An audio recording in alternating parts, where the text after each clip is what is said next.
It's only an estimate on our part, but percentage-wise is very low. We've got a lot of people that did not evacuate, Sheesh. and I think that's kind of what we're hearing on the entire coast. You know why? Georgia said, I'm Because saying. probably remembering back to Hurricane Matthew and Irma and all the storms we've had in the past 3 years, making that decision should not be difficult, but it is for some. And most decide to stay because of things that they experienced in years past. We always encourage evacuation. Evacuation is still an opportunity for you right now. And if you're given any kind of second thoughts to evacuating, stop thinking about it. Get in your car, move you and your family to safety out of Beaufort County. They're telling you basically bad stuff's about to happen. I think the last count was somewhere around 160. It's 1,695 or something like that. There were 192 in shelter last Okay. night. 192. And it holds how many, Neil? You remember? 1,700? 1,700. So there's still plenty of room. It's an easy drive right now, but when high tide comes in about 2 o'clock today, that may not be so easy. Go ahead, I'm sorry. Any plans yet for re-entry? Oh, we're planning for re-entry, absolutely. I mean, those plans have been in place. Everyone that's here before you is heavily involved in re-entry. We're still in evacuation mode, but we'll shift from that later on today to security. Then from there, we'll be looking at law enforcement-wise. We'll be looking at re-entry. So You mentioned that the cell phone towers will lose power at some point. What about the landlines? Are they powered for a while? they are Okay, that's your car. till the trunk system goes out. So, and we've experienced that as well. 911 lines are activated, and we have things in place to deal with that. But when you have a lot of wind, rain, and water, anything could happen.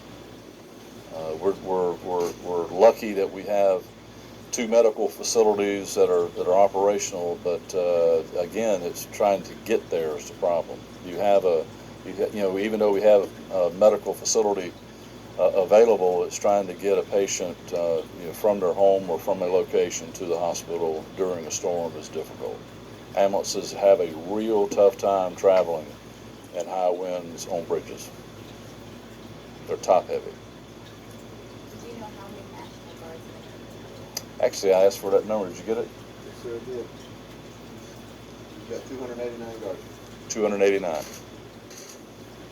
Is there a part of the county that you guys are more concerned about the storm surge? Yeah, and Colonel Baxley can go through that again. There are areas that we were able to identify fairly clearly in Matthew, but more clearly in Irma. And we're actually looking at, I think we're looking at a more problems with storm surge than we did in Matthew and Irma. This is, folks, you need to understand that this is a very, very dangerous storm, and it's going to impact Beaufort County. And it's going to impact, and I'm just going to throw it out. Those that remembered, like Chairman Rodman said, those that remembered Matthew, you're going to see Matthew again, and it's going to be stronger. So those folks that are living on some of our barrier islands, Hilton Head and Fripp and Hunting and DeFusky and those type places, you still have an opportunity to vacate and move to higher ground. And you need to take that opportunity now. Any idea how widespread these power outages could be?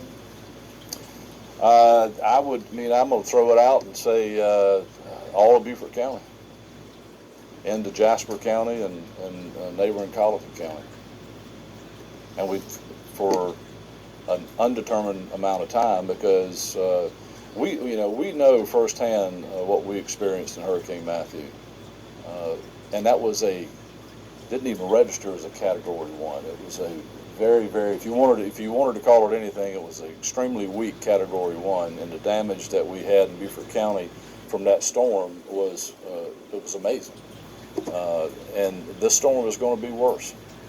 It's going to offer a whole lot more of a challenge for us and our citizens that stayed behind. This is not one of those events you need to plan hurricane parties around. This is a very serious storm. Questions? That's wind, folks. Everybody looking around, that's wind. Sounds like someone's vacuuming. Anything that we haven't covered that we should? Anything? No. Colonel? We're good. Has there been any assessment as to the amount of dead wood that might come down, old live oaks, et cetera, that might be a danger?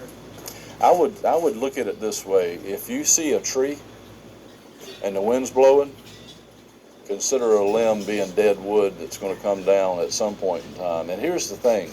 We've still got trees that suffered damage during Hurricane Matthew, and that could come down at any time. And we've seen a lot of those trees come down with just a summer storm. And we're going to have a lot of rain.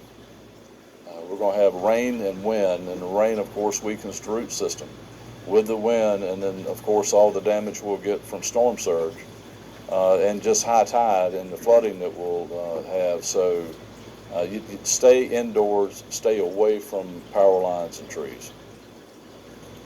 Anything that we need to cover? Anything? Okay. We will. Even though we may not have a press conference, what I can tell you, we won't have a press conference tomorrow, but Major Bromwich and everyone will be pushing out information all day today through tomorrow, and if we can get together again, we'll notify you, and it'll probably be sometime Friday afternoon when the winds have settled.